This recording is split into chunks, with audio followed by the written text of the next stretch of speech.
All right, good evening, Pep Man, Matt Maurer, Short Football Insiders. Welcome to a very late edition of Between the Lines. I was celebrating the Braves' victory, so uh, got a little late start on the show. So I don't expect a lot of live viewers, but if you watch the playback, you still get the same information. So either way, we're gonna go ahead and get started.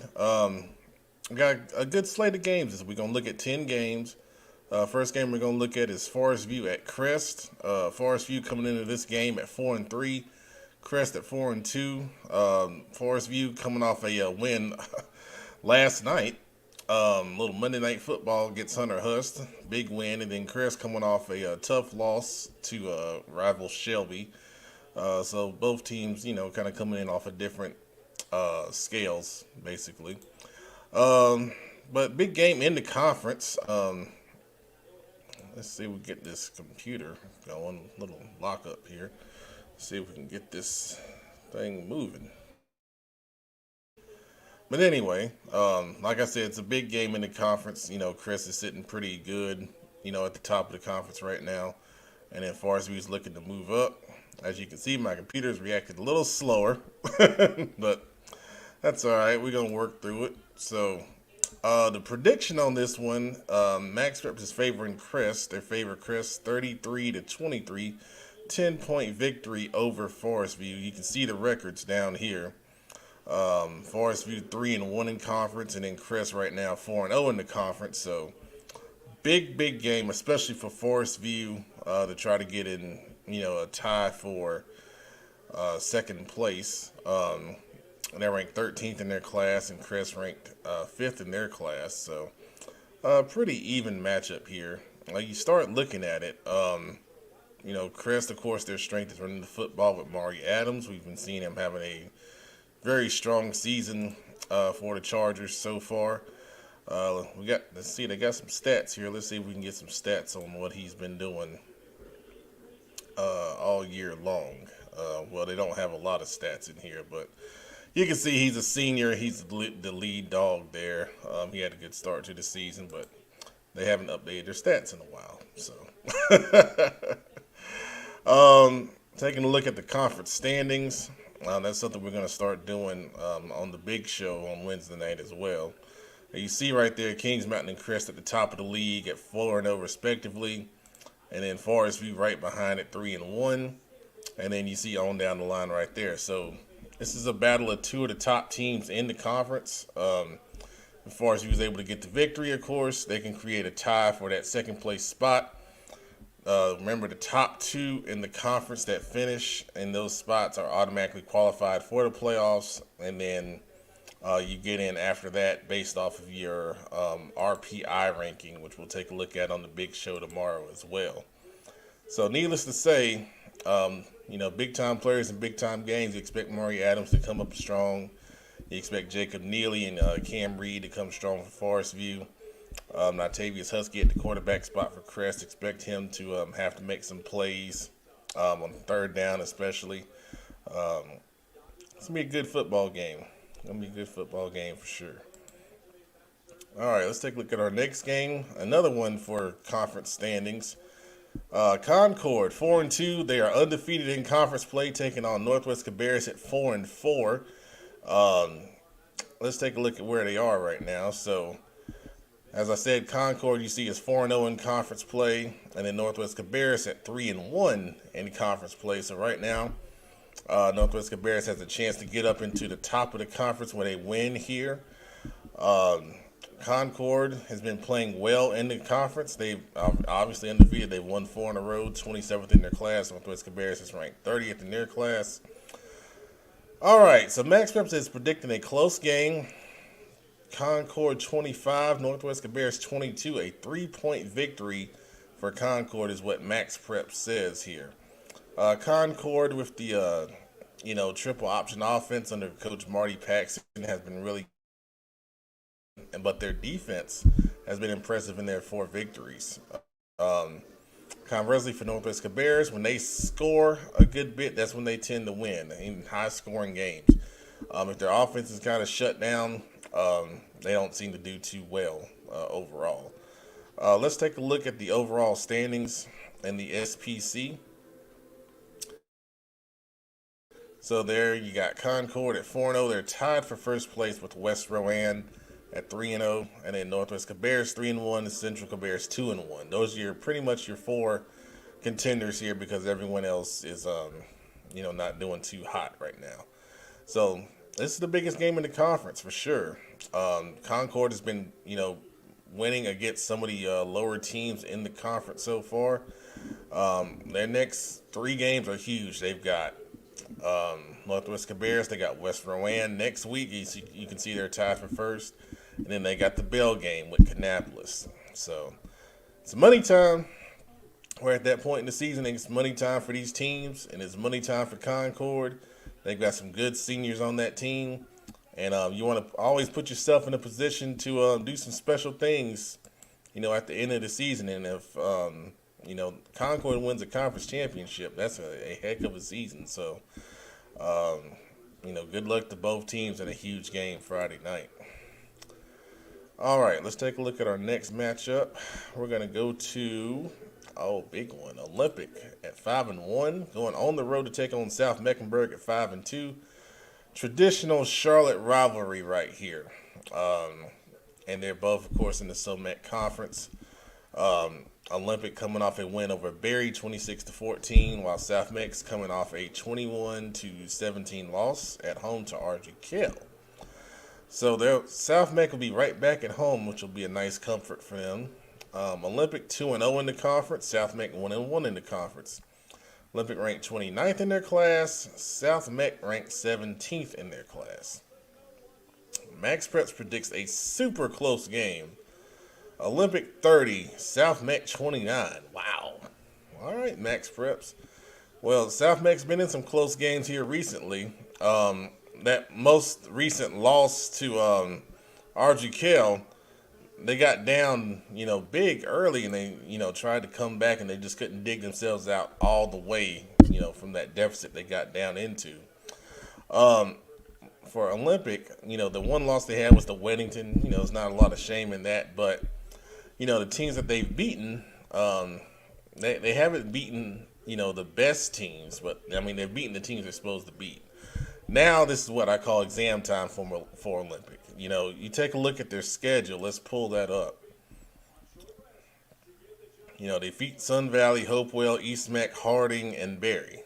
Out of that group, Berry and Harding are probably the two best teams.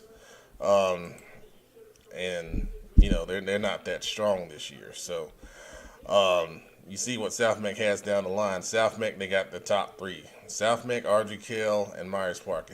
Olympic. That's their last three. So if they're going to win the conference, they're going to earn it. It's that time to face the gauntlet, and everything they've been working for is right in front of them. So the good thing is, as a football team, you want that destiny in your hands, and Olympic has that. They don't need help from anyone.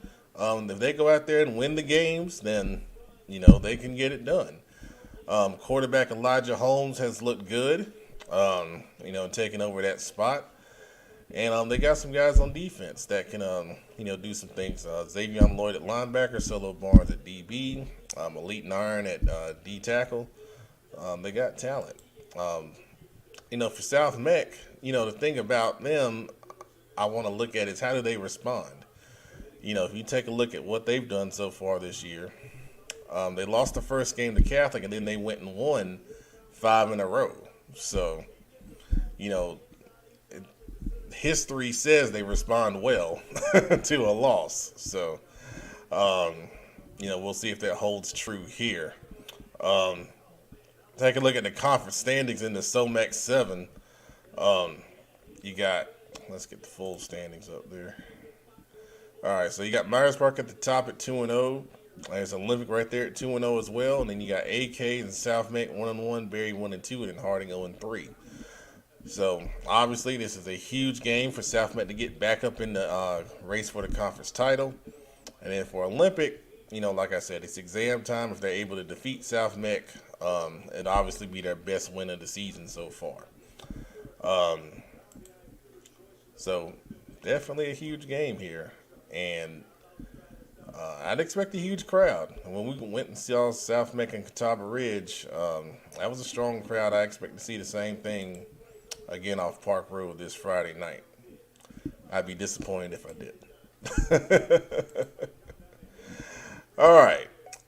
Next game we're going to take a look at here. Let's see here. We're going to go with Hough at 7-0. Taking on Mallard Creek at 3-2. This is a traditional game that has a lot of passion, a lot of heat behind it. Two schools that, have battled throughout the years for supremacy in what was the IMEC. That's no longer there now, but nonetheless, we got two really good teams here. So, of course, Hough, we saw them last week against West Charlotte. They were very impressive, 37-17 victory. And then Mallard Creek, I think they were off last week. So, all right, of course, Hough is ranked number 1 in their class. Mallard Creek is ranked 19th. Hough on top of the conference at 4-0, and Mallard Creek at 2-1 in the conference. Max Preps predicts a Hough victory of 41-25, so it's predicting a 2-touchdown victory for Hough over Mallard Creek by the numbers. All right, let's take a look at the standings in this conference here, and we'll get those up on the screen. All right, full standings. So we got Hough at the top, like I said, at 4-0. Chambers and Mallard Creek and North Meck are all 2-1 in league play, and then you got West Charlotte at 3-2, and Hopewell and West Meck, on the backside of things. So, obviously a huge game for Mallard Creek, to try and get into the conference race by pulling what most people would consider an upset here. All right, let's go back and take a look at the matchup here. So the big thing, I say about this is Mallard Creek has got to find a way to move the ball consistently against Hough on defense. Hough's defense is really fast. That was the biggest thing that stood out to me. They fly to the football. There's not a lot of wasted motion. They trust their DBs. Gavin Gibson, number 5, will sit in single coverage against whoever the number 1 receiver is. And they do a really good job, in pass coverage overall, which you would expect with, Coach Chachi Sullivan as a defensive coordinator. If Mallard Creek is able to run the football, it's going to open things up for them a little bit. West Charlotte, they had some success in the fourth quarter, throwing the football, kind of, making some things happen that way. But, the vast majority of the game, West Charlotte is a spread 4-wide team, and they just couldn't, get things going in those first 3 quarters. And West Charlotte, is a good team, and their, passing game had been really working well coming into the game. So that's a huge credit to what, Hough has on defense. So Mallard Creek, I think, has to be balanced. You take your shots when, you get the chance, but the key for Mallard Creek, to pull an upset is running the football. You got to be able to be balanced, because if you go out there and just try to throw it against Hough, it's a bad formula. You look on the other side for Hough, Tad Hudson, quarterback, had 4 touchdown passes, and he looks, huge. He's definitely grown since the last time I saw him. And they get the ball out fast. That's what I like about their offense. There's not a lot of, patting the ball and waiting for things to open up. It's 1 read, 2 read, and, the ball's gone. And, it's good stuff. It's good stuff. It's rhythm. It's timing, and it's hard for defenses to defend, if you don't take away those first, reads. And they do a good job with scheming that up. Mallard Creek, if they're able to dominate with their front 4, I think that's a big key there. Controlling the line of scrimmage, getting Hough off schedule, that's the thing that they've got to do. Because if Hough's able to stay on schedule with their play calling, and they got some guys that can make some plays, obviously. Really impressed with Markel Quick, number 11 at the receiver spot. He had the first touchdown last week. Of course, we know about J.T. Smith Jr., number 3. Xavier Turner-Knox, the power back. They've got several guys that can make plays on that side of football. So, nonetheless, it's a fun environment at Mallard Creek. I know, I think they sold out homecoming, so hopefully they have another big crowd. And, hopefully both teams will stay healthy on the field. All right, let's take a look at our next matchup. We're going to go down to Union County. A team that just played tonight, Monroe, taking on Parkwood. Monroe just come off of beating Anson County 49-0 tonight. Really impressive. They've been hit with the pandemic, so they're trying to make up some games. And Parkwood coming in here at 4-1. I don't think a lot of people expected that coming into the season. So Coach Gittens and those guys are really doing a good job down there. So let's take a look at Parkwood, because that's not a team we talk about, a lot, but we're going to have to. So they lost the first game to Cuthbertson, but they beat Piedmont, Buford, Forest Hills, and West Stanley. So, we talked about it earlier. You beat the teams you're supposed to beat. And then at Parkwood, that's really good, because, those games you could probably look at coming into the season, and maybe some of those are 50-50 games, but they went out there and they got it done. So, going into this game with Monroe is a big one. You take a look at the conference standings here. Let's see here.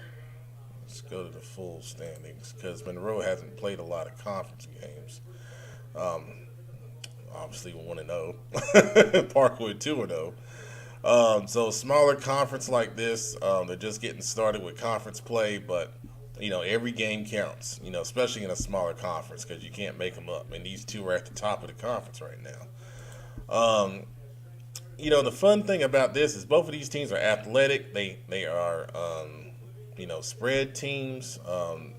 Spread football is always fun to watch. I'm a little partial to that. Not that the wing tee is bad, but I'm just saying.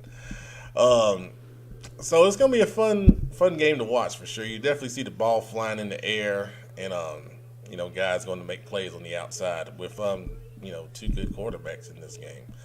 All right, so Parkwood is 17th in their class. Monroe is 6th in their class. So some two pretty good ranked teams there. Looks like, do we have a prediction from Max Preps? Yes, we don't have a prediction from Max Preps here. Oh, okay. All right, well, like I said, it's a big game, in this conference. The scoring averages lean toward Monroe over Parkwood, 39-32. So I guess we'll run with that as our prediction. And, it's going to be a fun game. So, the team, obviously, I think the turnover battle, when you start talking about spread passing teams, that's going to be the key here. Protecting the football, whoever's able to do that the most and take it away the best, is probably going to come out on top in this one. So, good luck to both teams this Friday night. All right, next game we're going to take a look at is Chambers at 6-1, taking on North Meck at 4-2. Chambers coming off a big victory over Hopewell. They had their rings. I think they had a ring ceremony, and everyone was showing off their rings on social media. Those are some nice rings.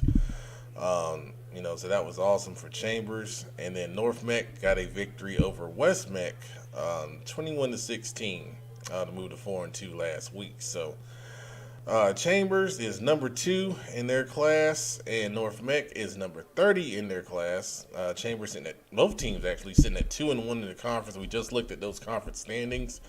So winner in this game obviously has an inside track to the number 2 spot out of the conference, and then the loser starting to look at the wild card situation with the RPI. So. Max Prep's prediction for this game, it likes Chambers. Let's see, 38-22, so about 17 point win for Chambers is what the numbers say. The biggest thing about this game, if you're North Meck, you kind of use a point of reference for Hough, and our Kenneth McClamrock was at the Hough North Meck game, and he said, the biggest thing that got North Meck when that one was turnovers and field position. So the number one thing here, Chambers, you see, is on the same level as Hough. So the one thing you want to do if you're North Meck is don't turn the football over. Chambers is too good of a team to give them a short field and give them extra possessions. So you got to be smart with the football. North Meck does have some guys that can make some plays. They just got to be, really smart with what they do on offense. Flipping on the other side, for North Meck defensively, you can't give up big plays and you got to tackle in space. We know Chambers has these incredible athletes, led by Dalen Hollywood Smothers at the running back spot, and then Kevin Casey Concepcion at receiver. Letting those guys get into space and make plays and, make all those beautiful highlights Next Gen loves to film. You don't want that if you're North Meck. You got to keep those guys contained. You got to make them earn it and drive the field.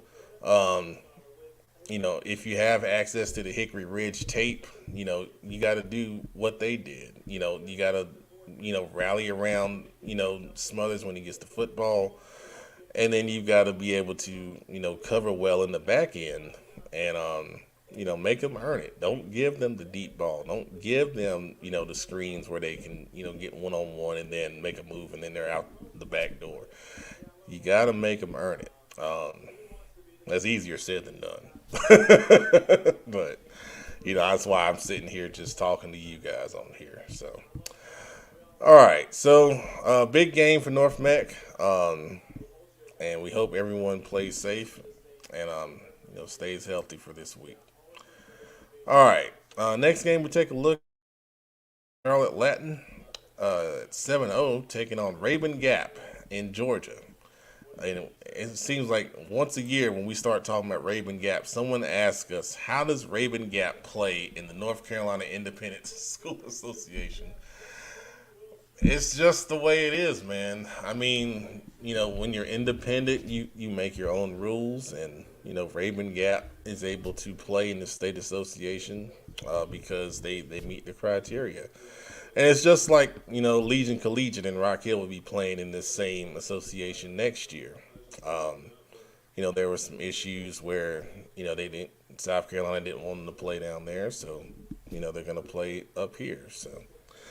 But everyone, deserves a home, and that's awesome. So, when you start looking at this one, Latin has been rolling. They beat Christ School last week, and then Rabun Gap beat Charlotte Christian. Big win for them. Let me make sure that's accurate. I think that's who they played. 23-10 victory over Charlotte Christian last week. So you look at comparative analysis. Both of these teams have played Charlotte Christian. Of course, Rabun Gap beat Charlotte Christian by a little bit more than Charlotte Latin did on the last-second field goal. So, sometimes you use that as a point of reference just to get an idea, but I think it's going to be a close game either way. Charlotte Latin is ranked second in their class. Rabun Gap's ranked first. So the two best teams in the class are playing each other. Both teams are undefeated in conference play so far. Let's see what Max Preps has to say. So Max Preps is predicting a high-scoring game, but they predict Rabun Gap to win 36-32. All right. Well, that'd be a heck of a game. For Rabun Gap, they have some really good players. They have some players that are, Division I caliber. So for Charlotte Latin, obviously they're going to know who those guys are when you look at the film and do your pregame study and everything. But, in a situation like this, if I'm Latin, number one, I'm just going to, make sure I'm executing my stuff to the best of my ability. You're 7-0. You're having the best season you've had in, a couple of years. It's one of those things where, I don't want to say you're playing with house money right now, but, you're playing, for sole possession of first place in the conference right here. But, at your record, you've got a chance to, really do something big. And going down to Georgia, it's one of those things where, enjoy the experience, but realize what you have in front of you. they're tracking right now to a Division I playoff berth. And if they win this game, they'll probably be a number 1 seed. If they continue to win, for the rest of their schedule, tracking towards that in the NCISAA playoffs, because their playoff system's a little different. Um, so obviously the big key for them is Justin Wheeler continuing to throw the football really well, and connecting with guys like Daniel Houghton on the outside, who is been incredible. It's like every week I turn around, he's got a new highlight that he's throwing up there. Actually, our Justin Adams threw that highlight of him where he just caught one off somebody's head last week. So just incredible stuff. Rabun Gap is a run-first team. They have an ability to throw the football. So obviously for that, they're going to have to load up against the run and try to get them in third and long situations to take advantage of that. I don't know about the game environment in Rabun Gap. I haven't gone that deep in my research. But a good team usually has a good following. So I hope you guys at Latin travel safe and enjoy the experience, and come back to Charlotte with a victory. We're pulling for you. And I don't usually say that very often, but pulling for you. All right, let's take a look at the next game. Oh yeah, Butler Charlotte Catholic. We've been waiting on this one. A lot of people have been, trying to figure Butler out, on either side of things, because, they've lost to Richmond and they lost to the team in Maryland St. John's. Other than that, they've, handled business against whoever else they've played. And then Charlotte Catholic, coming off now they didn't play because they played Garinger, and Garinger's just playing JV, so Varsity had a bye week last week, but they had the victory over Independence previous to that. All right, Butler ranked 13th in their class. Charlotte Catholic ranked 16th. Both teams are undefeated in their conference. We hadn't taken a look at their conference yet, so let's take a look at the Southwestern Conference. Get an idea of where everybody stands there. Let me get the full standings on the screen. All right, so you see Butler and Charlotte Catholic at the top of the conference, 4-0 and 3-0 respectively. And then you see everyone else is kind of, beating up on each other. So this is a de facto conference championship game for the Southwestern Conference. So winner gets the top seed, loser gets the number 2 seed out of the conference. Butler only giving up 8 points in conference play. It's pretty dang impressive. Catholic giving up 33, so that's what you got there. Okay, all right, let's see what Max Preps has to say here. Max Preps is, let's get back to that right screen. There we go. Well, we don't have a prediction, but according to the average, here we go. There it is. All right, so Max Preps says Butler 35, Charlotte Catholic 21. 2-touchdown victory for Butler over Charlotte Catholic, according to Max Preps. All right, so, of course, when you look at these games and you start talking about Catholic, Butler's got to stop the run. Yes, of course they do. They got to do that. I think the other thing they got to do is they got to hit the tight end. And it's something that, we used to talk about when we played Catholic at Harding. Is, the tight end pass is coming. Catholic's got a great tight end in Jack Larson. If that's what their defensive plan states for, they got to do it every time. You got to be consistent with it, because it's the 8th time they run the ball, and they run it and he stays in it, he's blocking, and it's the 9th time they play action and he goes out and runs that, whatever waggle route or, dump route or, whatever it is, and you don't, hit him off the line, and then, they got a touchdown off of play action. So discipline on defense is the key for Butler, and whatever their game plan, may be from Coach Stone, who does a great job over there. Charlotte Catholic, you got a really good quarterback in Xavier Brower, who, has committed. Congratulations to the young man for that. And then they've got a bevy of different guys, and Coach Hales is always so good at mixing these guys up and putting them in different roles on offense, and it's always fun to watch. Some of the names are escaping me right now, but I had a whole list and I don't have it with me.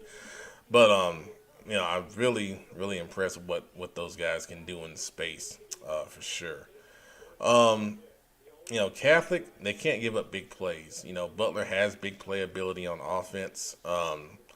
My first thought on this game is it's going to be low scoring. The defenses are too good and too disciplined on both sides. Talented. On top of that, Tyler Mills, the defensive end at Charlotte Catholic, is a really good player. I enjoyed watching his film. We did an interview with him the other day. Linebacker G.W. Clemmer for Butler is a good player. And then, of course, the defensive tackle Bryce Dixon, who just got an offer from Indiana. I think I retweeted that earlier today. So the defensive talent, is off the charts here on both sides. I think it's low scoring. One big play may flip it for either side. Special teams, you start looking at that when you get to these close games. The kicker, I think his last name is Sweat, for Butler, was pretty good. I like seeing his highlights. He's pretty accurate kicking the football on the field goals and extra points. And then field position.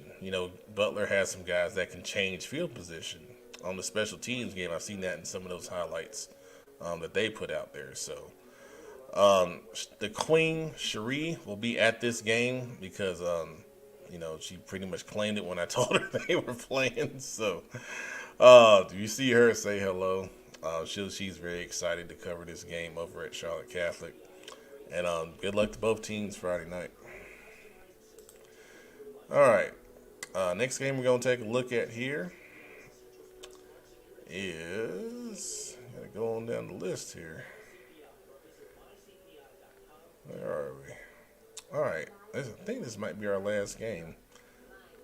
Let me make sure. Compelling video. Yes, this will be our last game. East Gaston at 5-2 taking on Burns at 5-2.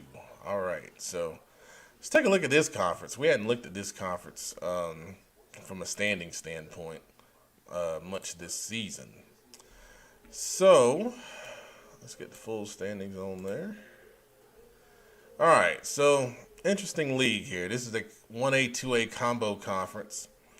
We got Burns, Shelby, and East Gaston on top at 3-0. So you see why this is a big game. Both of these teams are tied for first place in the conference. Burns only giving up 7 points in conference play. That's incredible. Coach Devine is, doing some awesome stuff down there.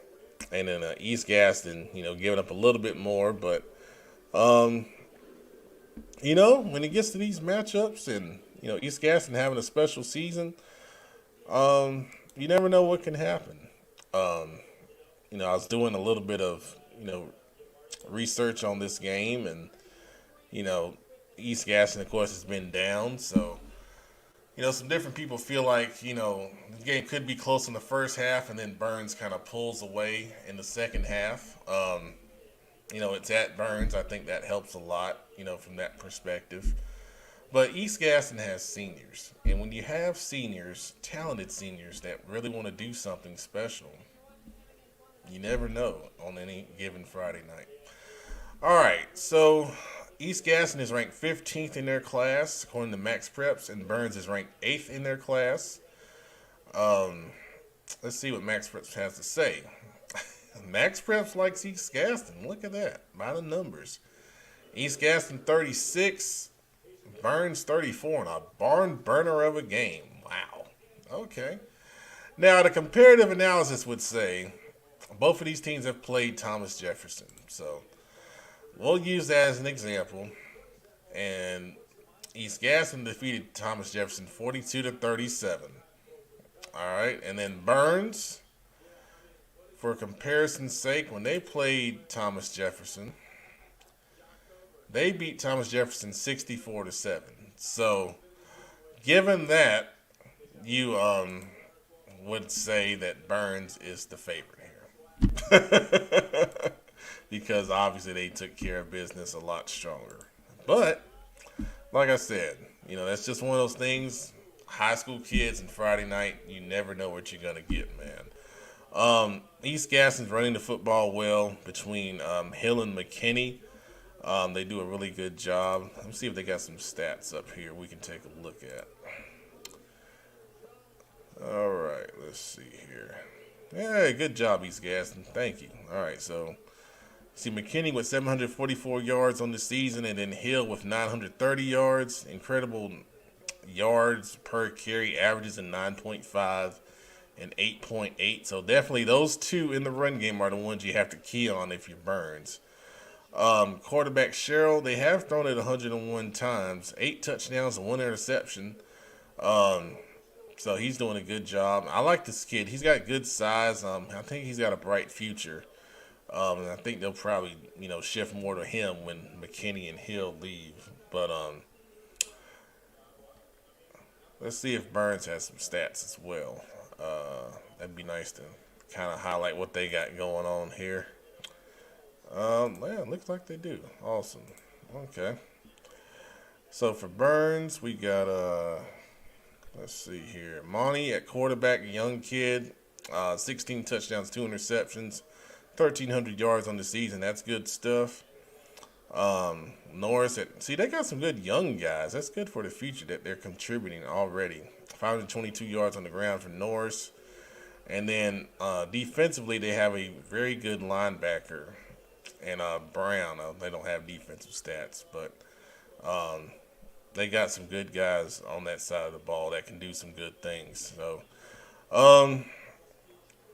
but we wish both of those teams best of luck on Friday night. Oh, I'm sorry, there's one comment. I hadn't been on this screen. My bad.